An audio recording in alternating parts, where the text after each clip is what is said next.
Welcome, horror fam, to HHN 365, a Halloween Horror Nights podcast. My name is Mike, and as always, I'm with my co-host Duff. How's it going, Duff? Hey guys, not bad. How are you? Good. And we also have Nico, our producer, on the line. How's it going, Nico? It's going as well as it can. How about you? Good.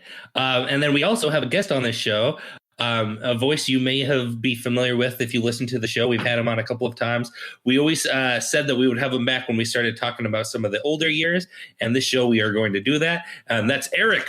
Welcome, Erick. Welcome back. Hey, thank you. Thank you for having me again. Of course, thanks for coming back on. And then also, guys, you can follow him at ediaz280 on Instagram. All right. Before we get into the show, Duff, we have a little bit of housekeeping. I know you want to go over to the tournament we're doing. Yeah, so as you probably know, we have the Copa del Quarantine going on. That's basically trying to find the best house from HHN 15 through HHN 29.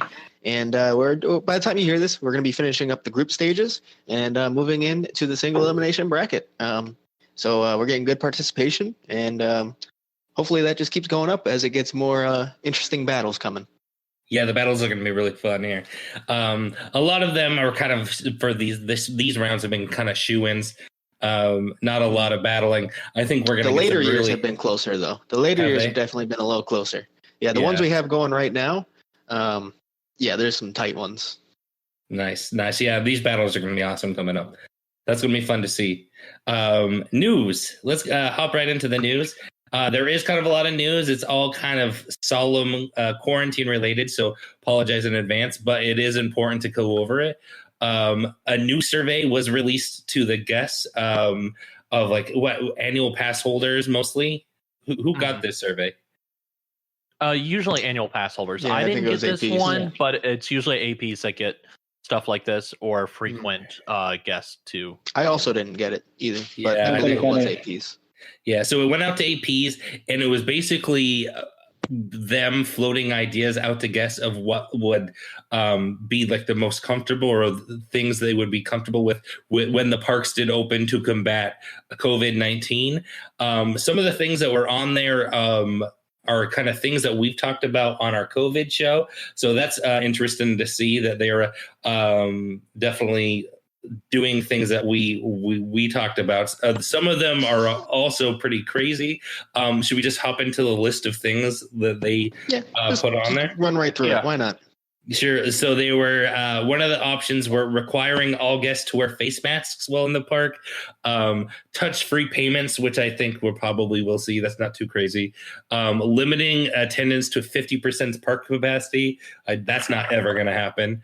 Implementing 6-foot social distancing practice in queues and restaurants, suspending parade and nighttime shows, virtual queue systems for most or all attractions, requiring Universal employees to have their temperature taken before they go to work, removing all 3D glasses, seating guests either every row or every other seat in rise and shows. And then another really crazy one is requiring all guests or employees to pass a rapid test of coronavirus that would produce within 15 minutes before reporting to work or entering the park. Now, we want to remember that this is a survey and Universal is like testing the waters. That doesn't mean they're going to implement all or even any of these. Yeah. They always throw some crazy options into all their surveys. And they're measuring things they're probably not even really considering fully, but they want to see what guest reactions to be and how far we can push this stuff with guests until they're just not comfortable with coming. Right.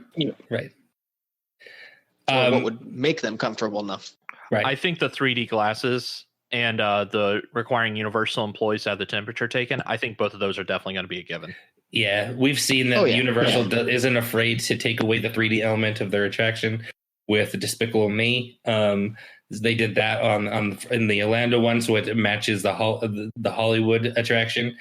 So I don't think they would be afraid to take it away. It would definitely make some of their rides pretty boring, in my opinion. But yeah, I'm sure it will happen. It could have proven Gringotts, but it would think about like Jimmy Fallon. What would that ride be without 3D? True. Yeah. I mean, even Transformers, Spider-Man, that would be really rough on them. Yeah. So, Mike, you kind of said there you're like limiting attendance to 50% of park capacity. Why do you think that you kind of scoffed at that? Why do you think they wouldn't implement something like that? Money, money, money, money, money, money, money. You would even think 100% so- money. for that. Yeah. But when Okay. the alternative is not opening at all, I mean, Yeah, that's the thing. So I'm gonna it's like, say, I think in the beginning it's going to be like that. To be honest, I think they're going to reduce How do they? attendance. So they just basically like they do phase closure, similar like the way Disney does. So like how do they reduce attendance to 50% of the park? well, yeah, I mean, they'd have to do kind of phase closures, but I think also early on they're going to be in luck. I don't know if luck's the right word, but tourism is not going to be skyrocketing as soon as we can start going to the parks. Like, I think the attendance is going to be low, whether they cap it or not. and we'll really see if APs, like if every single one of their APs show up for that. Yeah, I there's mean, no they're way. they're going to be There's no carried way. by APs for a while. Yeah, So- yeah, yeah. probably for the rest of the year, at least, to be honest. Mhm. So 'Cause, they I mean, might all these. Go ahead. I could see them to putting that out there to gain favor. To be like, oh yeah, we've capped it to 75%, but park capacity is so high that I don't think it will ever reach that. You know what I No, mean? Like they've never probably on most days in May, like or June or like they probably don't even get to 50% capacity or 75% They have capacity. a massive park capacity, but also Mhm. like you said, the way would never reach it anyways, even if they lowered it. Simply be what I was saying before, because I mean, there's not going to be enough people traveling here for that, and there's still going to be locals who don't feel comfortable going. Yeah. I think they're going to be slow for a while.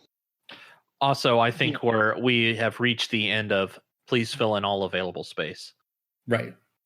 Yeah. Oh yeah. Yeah, definitely. We're never going to at least for the.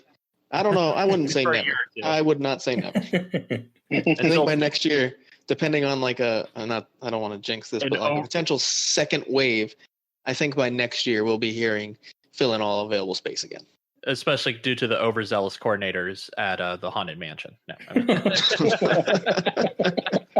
that's probably where I hear it most, to be honest. Yeah. All right. Well, that's basically the news. Is there anything else we want to talk about? COVID-19. Well, I do want to, before we move on from that. that, I do want to talk about what everyone else is talking about in the HHN community is how could these potentially affect HHN? And I think it could be very negative because a lot of these go against what HHN is. And I think if you tie like a few of these or several of these together, that like you can't have it. Yeah, which is why I don't think those things are going to be implemented. Yeah, I don't think. But also, this is when they open back up, which honestly, they're probably going to they're going to try to make this happen by July at the latest, right? Right. I do think so. By the time you get to like Horror Nights, we're already several months on, and I think they're going to start to get a little more lax on some of those, assuming there's not like a second massive outbreak. Right. Oh, go ahead, Nika. I'm just saying, but we have to keep these measures in place until June. I'm not arguing that at all. No. I'm speaking to what a corporation would do, not what should be done. All right. Yeah. I see what you're saying. This isn't what I believe should happen. It's kind of what I think will happen, you know? Makes sense. I do if it was me, I'd say the parks probably shouldn't open till like August. Oh yeah. At least to be safe. But I guess, that we'll see how things go. I do think that when it comes to Halloween Horror Nights, I do think that pulsing will somehow be implemented into the houses. I think that this is probably the death of the conga line, at least for HHN 30. Well, I think it's the death of them forcing the conga line, but I think even when they pulse, it'll turn into conga lines. Because even when they've tried pulsing in the past, it becomes a conga line 3 rooms in. True. True.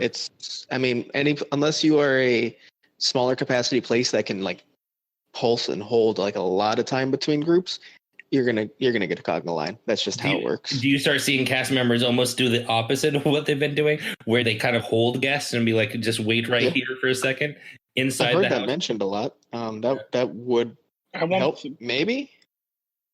But people already don't listen to them, so yeah, I don't know. Yeah, well, it'll be interesting to see. I think we're all on the board that, at least right now, that Halloween Horror Nights is not necessarily in danger. What do you guys think? Or has that changed? Well, I'd say it's happening. Danger. I still lean towards at this moment it will happen, but everything's in danger at the moment. Right. There's been talks coming out of California that they won't hold events more than like 50 people through the entire year. So, yeah.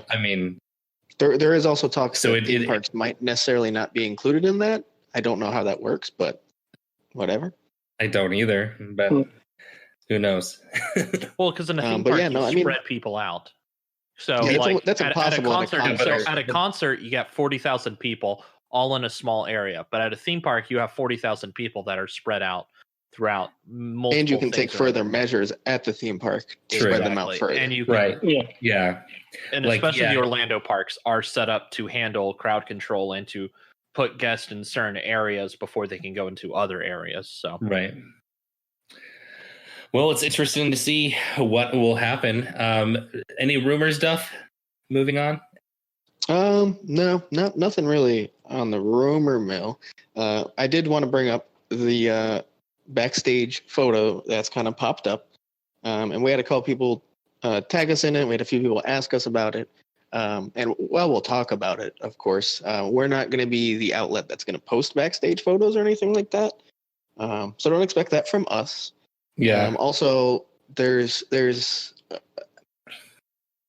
not a blatant lie, but this photo is actually older than it's made out to be. That happened quite a while ago. And there's a lot more stories about things that have happened backstage that have floated around for quite a bit that people are starting to put out now as like new news and like their news. And it's not really. So be careful about some of the things you hear and where you hear them from. Definitely. Yep. Also, unfortunately, there are not going to be any voicemails on the show. We did have a technical difficulty with the voicemail. That has all been figured out. So definitely keep those voicemails coming.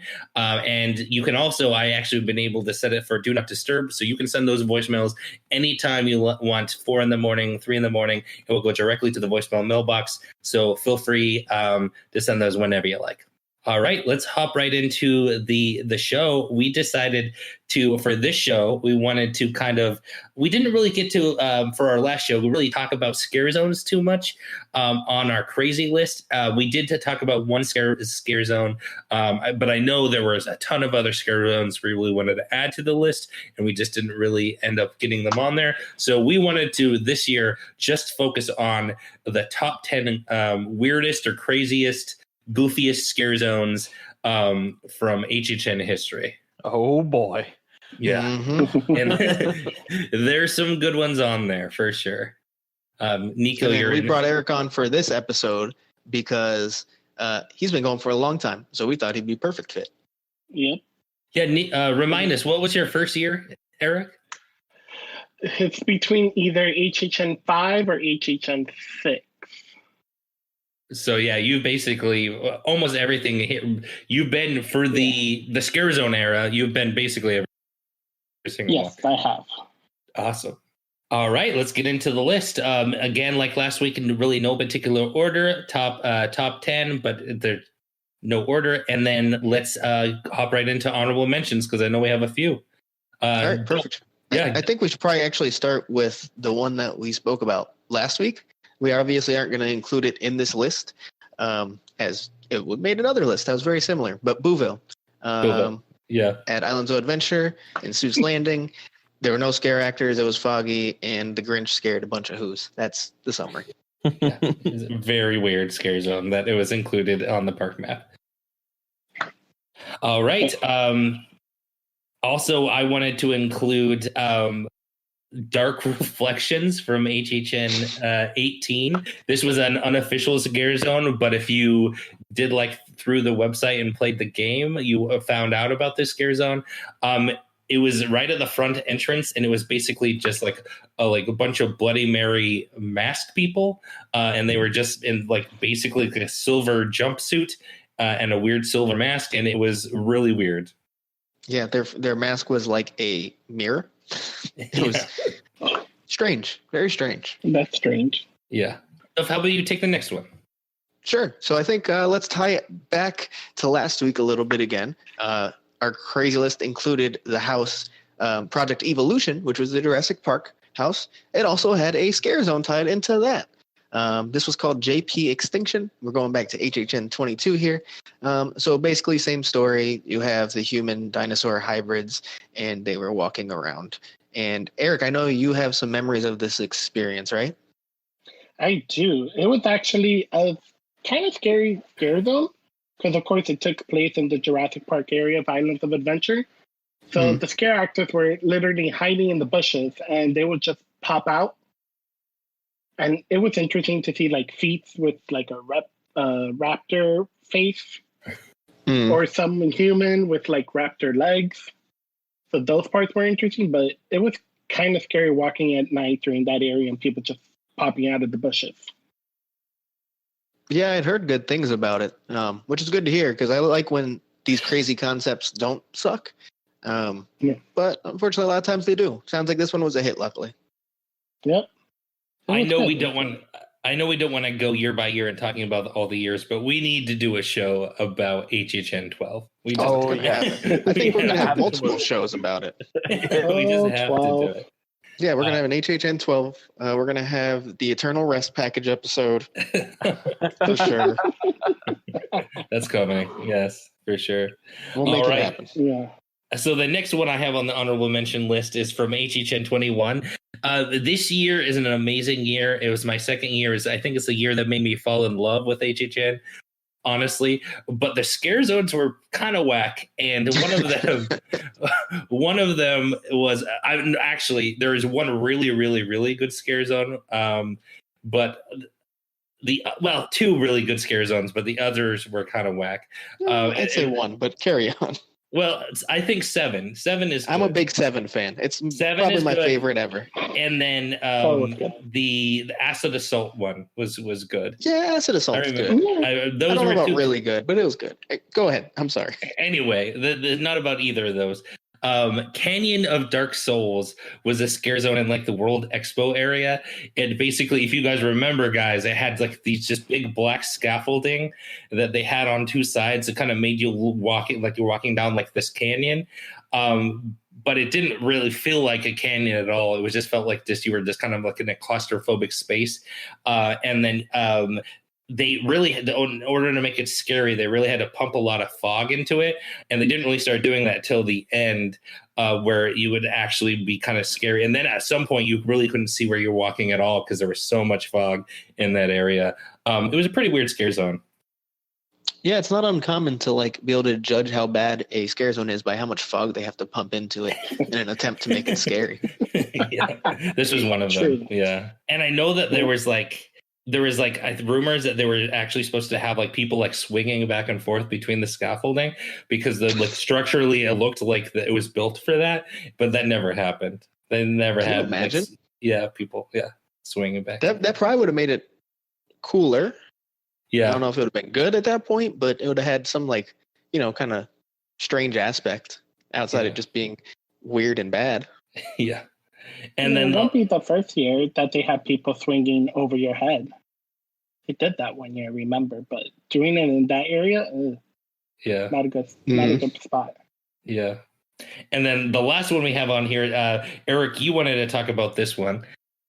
Yeah, it's from HHN 24, and that's going to be Masquerade on Stitch. Yeah. It was a horrible, horrible concept of a scare zone. I mean, in the beginning, when you read it, sounded cool. Like the face is supposed to pull out from each other between scare actors. However, that didn't happen, and it just looked a mess. Yeah. It didn't make sense. It was a terrible scare zone. I am fully with you. Yeah. Yeah. Plaza of the Stars had some stinkers. This one is top of the list for sure. For sure. Yeah. Oh yeah, it's up there. The name sounds like a Simpsons joke. Masquerade on Stitch. Like it's so bad that you think it's parody. It wasn't. Nico's already enjoying it. We're just in the honorable mentions. I can't wait to get into this. Oh boy. All right. Well, let's get into the main list. Guess where we're going, guys? we're gonna hop right back into HHN 12. Yeah, 2002. Islands of Fear. There's also another really. So this is the Bouville year. That's the scare zone we wanted to talk about in our last show. There was other really weird scare zone that year, and these got the actual characters were actually really popular and have come back like probably 4 or 5 times. But it's been a few more times at least. But the actual scare zone was weird as hell, and that was Tricks and Foons. Nico, you actually know about this one because from the special, right? Yes, that's the only one. Art of the Scare, yeah. What made this scare zone so weird, Nico? That it was a foam party. So if you've ever been to Toon Lagoon, you see that there's a lot of water features in there. So these guys were like, well, what if we just added like soap to these water features? And that's how it was made. Oh my God. It feels like a fever dream when you watch when it gets to that part of the special. Like this is one of the weirdest parts of it. Is this one? I've seen pictures that they had so much foam in there. They literally had to make a sign that directed people to go around. Like there's an alternate route. If you don't want to ruin your clothes, you have to go around this way to not get in the foam. I remember it was so bad with the foam that I remember doing RAP tour back in those days. And tour guides were told not to walk through that area with their tours. That's how much foam there was.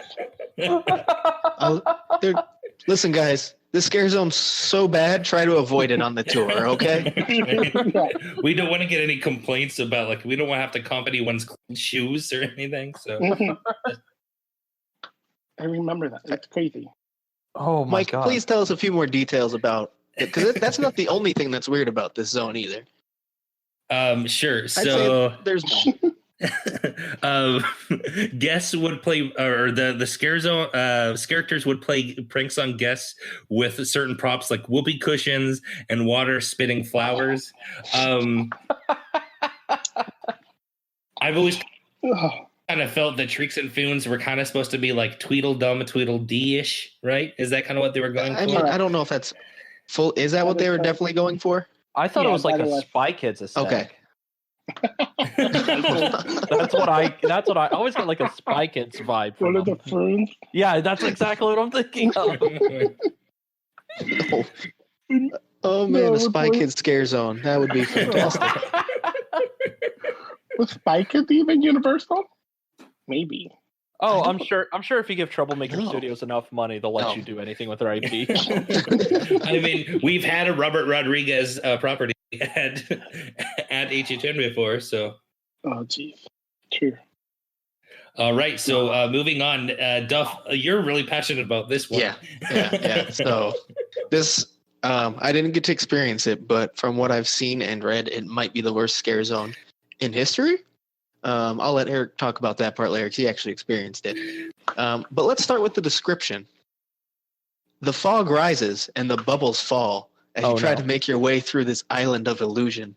You are blinded by the sudden flashes of the strobe lights, and all you can see above you is a nauseating wave of water. Watch your every move. The ink blots are in the shadows, waiting for you. And this is, of course, from the Scare Zone from HHN 13, Hide and Shriek. That's Shriek with 3 E's, by the way. Yeah, you have to say it that way. You have to go Shriek. But yeah, so if you caught the very interesting 2 words I mentioned in there, the main scare actors were ink blots. So you're in Toon Lagoon. So that's where they got the ink blot idea from. And these are simply just scare actors in black and white like bodysuits. They're walking around with rolling tarps that they're supposed to blend in with, that they don't blend in with at all. So you clearly see these scare actors. And basically they're supposed to be like ink blots coming off the pages of like the Toon Lagoon area to scare you. Outside of that, all you had was some fog and strobe lights. That was the entire scare zone. And what you mean by tarps? You mean like almost like it was like almost like a moving chalkboard from like the school in the 90s where it was like basically a big white or black wall that the character would like move around almost like a chalkboard around. Yeah, it was meant to look like kind of like ink blots. Like it was like white with like black ink blots on it, and the characters would be wearing matching bodysuits with those. And they just walk around behind those and then pop out and scare people. Eric, do you actually like remember your experience in the scare zone? No, it's so bad I do not remember it at all. I'm really on this. I'm like, I remember stuff like that, but I probably just walked through that scare zone like, what am I in? Because it didn't make sense. All right, we're going to move on to the next one on the list, and that would be we're going to HHN 14. 14 was a unique year because it was actually the only year that the event was held in both Islands Adventure and Universal Studios Florida. So it actually was held in both. And in order to get guests back and forth, they actually designed 2 scare zones, and we might be talking about the other one soon, hint hint, but the one we're going to talk about first is they designed a scare zone basically in like the New York backlot area, and this was called Fright Yard. It was basically the theme. I have to like guess that they really wanted like to do like a Warriors themed one or like apocalyptic Warriors theme. So they had like 2 rival gangs that were battling each other. And it was weird. For one, it was the only time that we've ever had a scare zone in the New York backlot. And 2, it was weird because it was the first time that Universal kind of acknowledged HHN superfans in a way that they actually graffitied social media usernames inside of the scare zone, and they were like all over. Eric, do you remember the scare zone?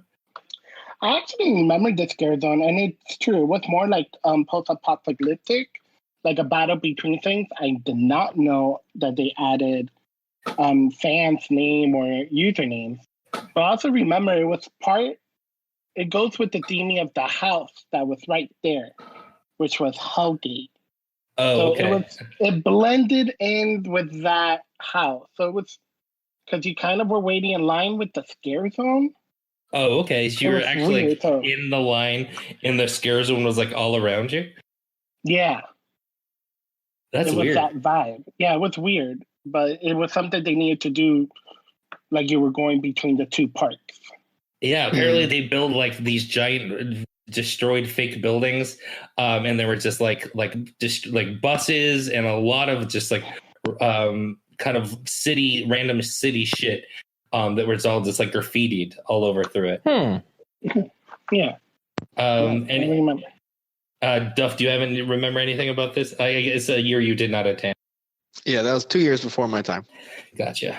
All right. Moving on. Do you want to cover the next one, Duff? Actually, I think Eric wants to take this next one. Cool. Yeah. So this happened in HHN 15. It was kind of a unique one because it only happened during peak nights. It was called Rat Run. So the description says it was a Rat Run was an outdoor chain link maze during Halloween Horror Nights, Tales of Terror. The maze originated from previous years where the structure was constructed as elaborate corn maze. So, yeah. Basically, it was a chain link fence. It was a maze to entertain the heavy crowds during peak nights. It was similar to Run from ICU, which would be HHN 11. Mm-hmm. And it was basically a maze, and then on top, Jack was the host, and then they will have the other icons like the director, caretaker, and storyteller, just like talking nonsense. Yeah, it was weird. They basically talked shit about the guest walking through the maze, right? Yeah, basically. So the structure was actually going to be used in the previous year, and that was the year of like all those crazy hurricanes, and they were going to use it in the Feel the Scream scare zone, but they didn't use it, so they still had this giant chain link structure that they wanted to use. So I guess apparently they kind of just threw it in. But the weird part is that they only opened Universal Studios Florida that year just on peak year nights, so people could just like ride rides. There wasn't any really any houses in there. So in the boneyard area, they put this maze. And yeah, there was like guest activated buttons where people could like scare, like guests could scare other guests while they're going through this maze. It was very weird. Not something you would ever see in a modern year of HHN. Well, I sure hope not, at least. Yeah. I believe we've talked about this in one of the early history segments. I believe that it was one of them. I don't think we went into too much detail, but we definitely brought it up. Yeah, I kind of talked about both the destroyed corn maze and like that year of like Hurricane Charlie, and then what led into Rat Run being used. I was mostly focused on that, not necessarily what Rat Run was. But yeah. All right. So let's get into the next one then. Yeah. Yeah, sure. You want to take this one, Dov? I'll pick it up, and we're going to move up a little bit to HHN 19. So this scare zone is interesting, not because of the content of it, but because it was a scare zone that was not really announced in any way, and it was only used during the final weekend of the event. This is, of course, Shadows of the Past. So basically what this would do is foreshadow from HHN 19 to what will be happening in HHN 20, which of course is 20 Years of Fear. So this is actually cool because this is the first time you'd ever see Cindy as a scare actor. So that's something that's pretty awesome about it. And basically just have all the icons that would feature in the following year. So again, wasn't that crazy. It was in Sting Alley. It was a bit claustrophobic, but not a weird scare zone based on what it contained at all. Just the fact that it really wasn't announced and lasted a single weekend. They should have just had it literally showing you the next year. Yeah, they should have just had it the whole year. Like they should have just been like. The weird part is that they just threw it in at the very end, and they're like, "Hey, like let's just do a teaser." That Sting Alley has been used as a scare zone before really well for the entire event, like with like and since too. Yeah. So where is Sting Alley? Like where I'm trying to where you know where Nazarmyths is? Yes. Oh, okay. I think I know what you're talking about. Yeah, it's like this little alley in New York that takes people kind of from like the lagoon area of New York up into like the main street of New York. Oh, that really small? The one that's always blocked off? It's or not always blocked off. It's blocked off sometimes, yeah. Oh, okay. I think I know what you're talking about. Yeah. It's like a really tiny, Oh God, that is tiny. They've put scare zones in there before. Oh, really? Yeah. Oh. Mm-hmm. They've done haunted houses there before. Yeah, and Nazarman's was one of the main kind of spots for like the first 7-8 years of Halloween Horror Nights. They've built some really cool mazes in there. Oh, cool. Mm-hmm. Yep. Learn something new every podcast. Eric, did you experience Shadows of the Past? Probably not. If your trip didn't line up with the last week of the event. No, I normally would go around that time, like the beginning, because it was less crowded. So I never experienced it. Yeah. That's the weird part is that like a lot of people like it was one of those like super fan things. Like if you didn't have a frequent fear or something and you didn't know what was happening, you didn't really even know it was a thing. Mm-hmm. It's true. Yep. All right, moving on. I'm going to take this one. Duff said his worst scare zone of all time was Hide and Shriek. Mine is this one. That would be from HHN 21. Probably my favorite year ever. Also has my least favorite scare zone ever. That would be, and I've talked about it on the show before, that would be Night Maze. This was a scare zone that in premise sounded like it would be really, really cool. The concept was basically going to be like you were in this maze that was like ever changing and it was alive and you were basically stuck in it because it was just like you couldn't find your way out because it was constantly changing. In reality, it was basically just like kind of black and foggy with like characters wearing like almost kind of like the Hide and Shriek kind of concept where they had these palettes that kind of had these black I don't know, tarps on them, and they would just kind of move them around. It was very, very terrible. Yes, It was. I did say hide and shriek is the worst one I've ever heard of. Night Maze is the worst one I've ever experienced personally. Yeah. Was it really is. that bad? Oh my, Nico. Because like the promotional video, the guy seems like really happy about Night Maze. Like, there's Okay, like, don't watch a promotional video. Just go I know, watch but like an actual POV of it and tell me what you think about it. it's not good that I can see. But I mean, it just you can't blame them for trying. I'll be Yeah, honest. yeah. I was really excited for this one. I'm like, oh, it's gonna be great. I'm really excited to see what they pull off. No, it was trash. It was It was a horrible it was horrible. Yeah. Oof. Walking through it was horrible. Oh no. I love how I I remember the chains opening up, like the walls, trying to distract you to go a different way. I'm like, it's kind of obvious which way we're gonna go. right. Mhm. It didn't make sense. Like, Yeah.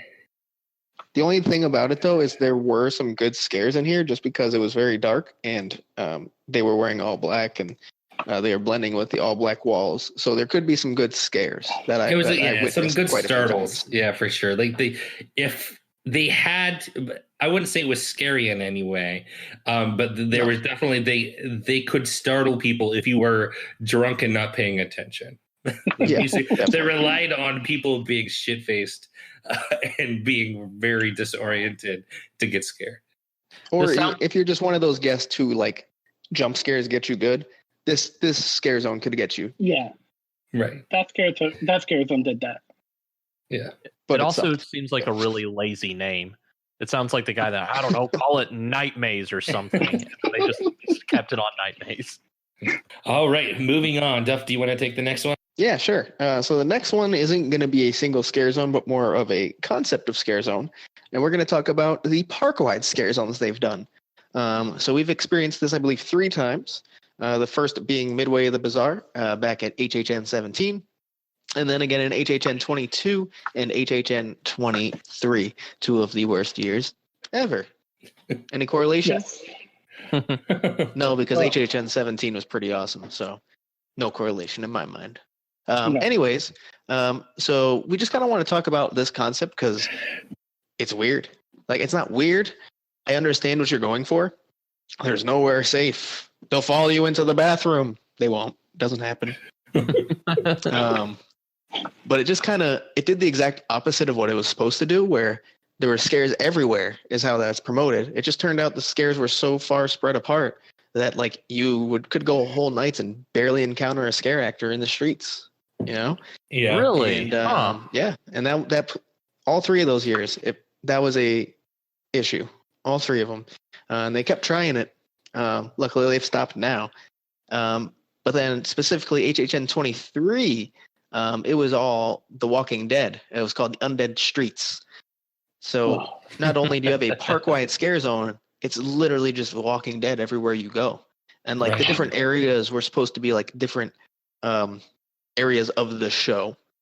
Right. So they had like the survivors camp and the woodlands, the farm. So, Yeah. Mhm. But so it just was like I said, so just like how it was in 7 years ago, The Walking Dead was everywhere. correct. Yes, Pretty that's much. exactly how it was. Was one of Yep. the areas Mercedes-Benz Stadium? I don't believe so. No. However, that'd be fantastic. But yeah, no. Basically, so this concept was just not terrible, but it was executed so poorly that you just didn't get scares in the streets as much, and it was sad. The thing Yeah. is, for HHN 17 and HHN 22, they kind of split up the areas more. Like HHN 17, different areas actually had completely different themes. In HHN 22, they had the different legions set up in different areas. HHN 23 was just the fucking Walking Dead everywhere you went. Yeah. Yeah, that's Wow. horrible. Ooh, good I didn't go that way. But I'm surprised this concept didn't work these years, because before we had scare zones, there were just scare actors all over the place. Like, there was Mhm. really no safe zone unless you were in the kids area.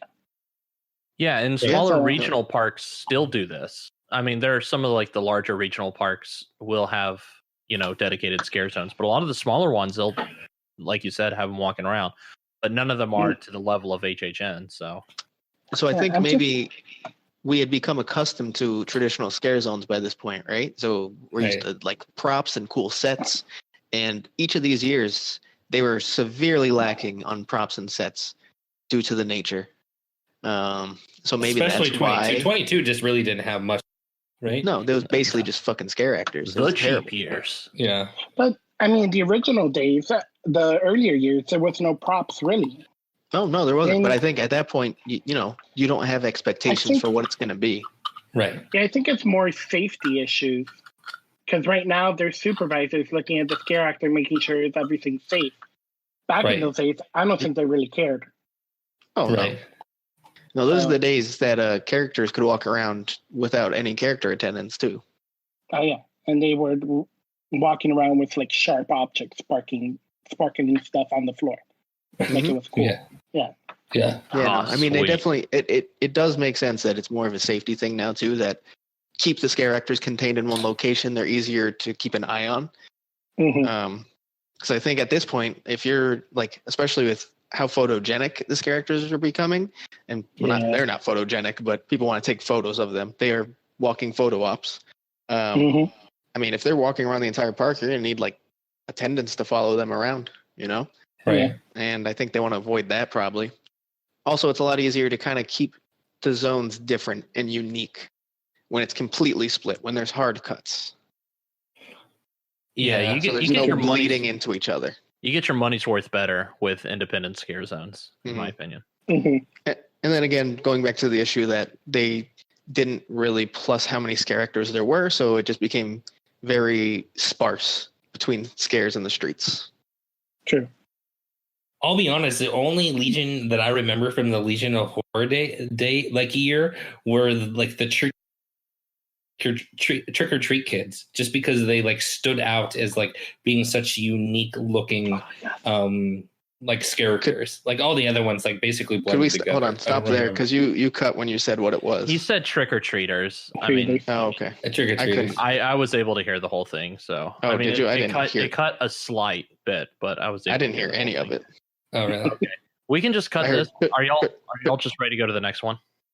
Yeah, we can just move on. Okay, I'll just cut. I'll just slice that part off. Okay, cool. After he says trick or treaters. All right. Yeah.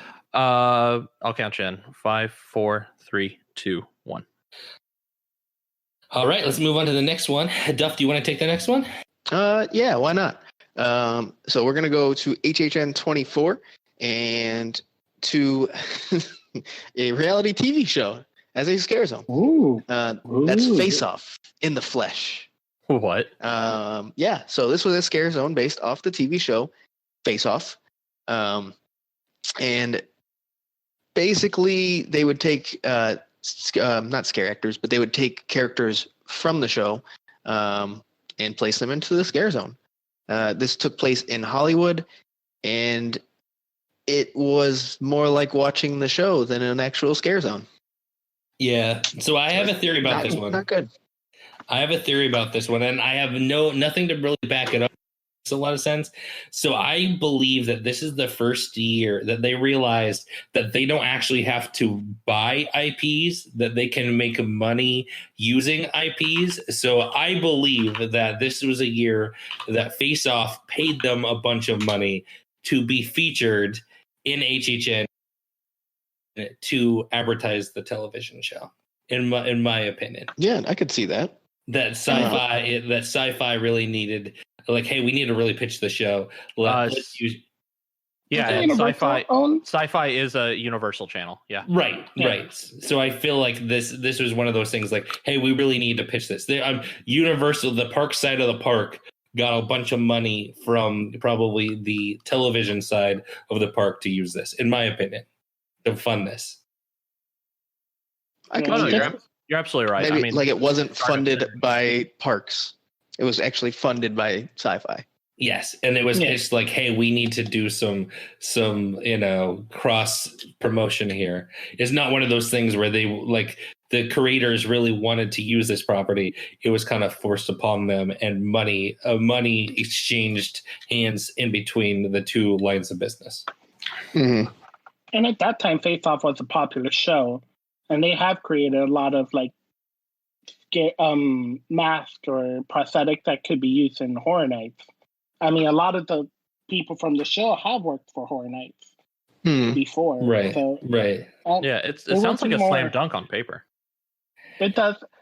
And it was a great picture, like to take pictures of those faces in real life, all those prosthetics. So it was like your beginning of your Instagram era of it was. HHN. It was, yeah. It was definitely kind of like a Instagram panoramic, like selfie spot. Mm-hmm. Did you enjoy the Scare Zone, Eric? It was cool to see the prosthetics of the show in real life. Mm-hmm. However, they did not look as good as the one from the show. It looked like they were rushed. But it was, it was cool. And as you're looking at them, you were distracted, and that's when they would get you and scare you right there. So, yeah, it was cool. I remember there being not enough like actual characters in the streets around these pop-up stages, though. In my opinion, I don't remember there being. I remember there being a few like if there was like one or two. Yeah, like a creepy pirate, was one of the prosthetic characters, and then they would have like other character pirates like in that area around his or her stage. I remember stuff like that. Yeah, it was just like one or two people, and that was it. Yeah. And I think that's kind of the problem with it for me, is that it was more like you're looking at the product of this show rather than it actually being a scare zone. Yeah. The scares were so limited. It felt like to me it was like an advertisement. The way I know a lot of people said Zombieland Double Tap was just a giant advertisement. This was the first year that I think we kind of saw that. You mean like we said Zombieland Double Tap was a huge advertisement? Yeah. We're not the only ones. No, we're not. We're not the only ones. We are not the only ones. I know. Yeah, we're not the only ones to say that. But that's because it clearly is, just as I think Face Off clearly was. Yeah. Oh, yeah. Yep. All right, Mike, you want to go on to the next one? Sure, absolutely. So the next one, we're going to go back to, I hinted at it before, we're going to go back to HHN 14. This one is not necessarily its fault that it was weird. It was the one that Hurricane Charlie definitely really threw a wrench in the 2004 event. It was supposed to be they were supposed to have a Phil to Scream scare zone where it was actually like a corn maze that turned out it was like a chain link fence and corn all around it. The chain link fence that ended up being used in Rat Run. It was basically destroyed, and a lot of the corn was like ripped off of it. So they had to salvage the corn as much as it could and then kind of come up with a brand new concept very quickly. And unfortunately, it was what they came up with was basically just kind of like a long, windy walking path that kind of led you to the other side of the park. And along it, you just kind of saw some creepy stuff. It wasn't the best scare zone, but they didn't have much to work with also. No, yeah, it's not fully crazy, especially by the original concept. I think it's just, like you said, it's kind of unfortunate what they had to go with because it was so last minute. Right. The weird part about it and why it makes it unique is it's going to be one of the other than Fright Yard. It was the only other scare zone that was held in the back lot. Correct. I love how it says Universal planted actual corn. Like, this is real ass corn, guys. No, they did, and that's what was destroyed at Hurricane Charlie's. All that they grew in. They grew that's how big the battle area was. They actually were able to grow like giant like things of corn in the back lot. Just people walking by grabbing ears off. Like, lunchtime. Yeah, it was cool to walk through this scare zone between the two parks because it still gave it like a creepy vibe because of course corn reminds people of Children of the Corn, Right. And then I remember they had like scarecrows hanging. So it still gave that creepy vibe. But the interesting part still is that Universal did not learn their lessons with corn from this year. And they still brought we gotta corn keep using that another corn. year. Yeah. It's okay because the next time it became one of the best houses they've ever made. So Yeah. True. But I hope they learned their lesson. No more corn. yeah, true. Alrighty. Last Are we gonna one. get a pizza? Are we gonna get a pizza fries scare zone then? You never know. It was not a Mexican street corn. That would be. That was. Oh, this is great. All right, last one, Duff. Do you want to bring us home? Yes, I do. And that's because I actually really fucking liked this zone. But the concept behind it was kind of crazy, but fantastic. So again, let me do the description before we talk about it. Feet don't fail me now. This Mardi Gras parade has gone severely off course, infected by the North American zombie infestation. The undead walk among us searching for their next meal. And of course, I'm talking about Zombie Gras from HHN 20. So, yes, they brought one of their events, Mardi Gras, into Halloween Horror Nights, and it worked so well. So Zombie Gras basically played into the house that was next to in the disaster queue, which was Zombie-Geddon, and then poured into the streets of San Francisco. Fun fact, this was actually the first Scare Zone located in San Francisco. So basically the story behind it is that Mardi Gras parade floats crashed into the power lines outside of the building of Zombie-Geddon, which is like a facility where the zombies are being held, knocking the power out and allowing them to exit from the house into the streets. Oh, I knew we should have put the parade route next to the zombie. So they actually did use Mardi Gras parade floats as well as played some of the classic songs, such as Feet Don't Fail Me Now, throughout the Scare Zone. And it was perfection. Man, I loved it. It was so good and so strange. I remember liking it too. It was my very first year. And I remember being like, "What is this?" It was fun. Yeah, no, it was like one of those Scare Zones that's just a lot of fun. Yeah. Oh, I wish I would have gone to this. I'm surprised they haven't brought this one back. They could use the floats again. Oh, give me a Zombie Gras house, please. Yeah, I don't know we how were you teased do that. We were I mean, we got a tribute store that was very well received. That's true. So, yeah. Oh man, the Zombie Gras 2 Electric Boogaloo.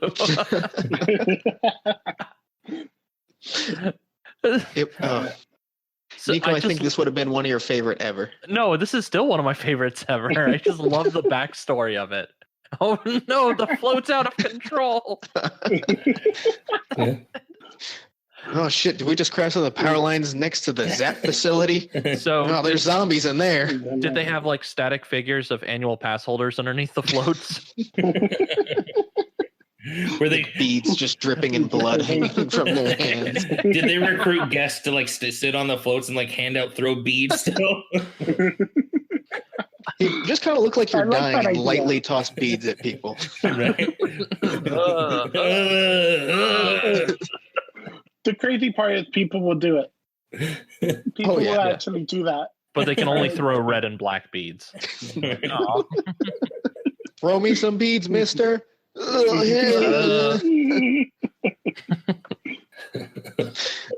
man, that would have made it better. That was really. They do sign-ups so you can go sit on the float all night. Throw beads. Like you wouldn't do that. Oh, I absolutely would do that. I definitely will. All right, it's we need this Tuesday. to Time to head over to Universal. Yeah. All right. Well, that is our top 10 weirdest Scare Zones. Let us know what you thought. If we forgot one, the one that you find really weird or crazy or goofy, send us a voicemail and we'll put it on next week's show. We don't know what next week's show is. We were really hoping for announcements by now. Obviously, we know they're not going to be really coming anymore, but will be fun to come up with another fun maybe list to go over next week. What do you think, Doug? Yeah, for sure. We should also mention that who called the voicemail, the number is 407-906-3405. Yes. You should already have it in your phone by now, but yes. I mean, hey, we can't judge. Maybe they didn't do it last time. already. You should already have it. If you don't, you aren't a real fan. We don't want to hear from you. We just appreciate that you're listening at all. Doesn't matter unless you call us. We're gatekeeping our own damn podcast. Right. We don't need you. Right. I'm kidding. We need you. Please keep listening. Please keep. All right. Well, thanks so much for listening. Erick, thanks so much for joining us. My pleasure. Yeah, we'll definitely have you on the show again. We love talking to you. Thanks so much for listening, guys, and we'll see you in the streets.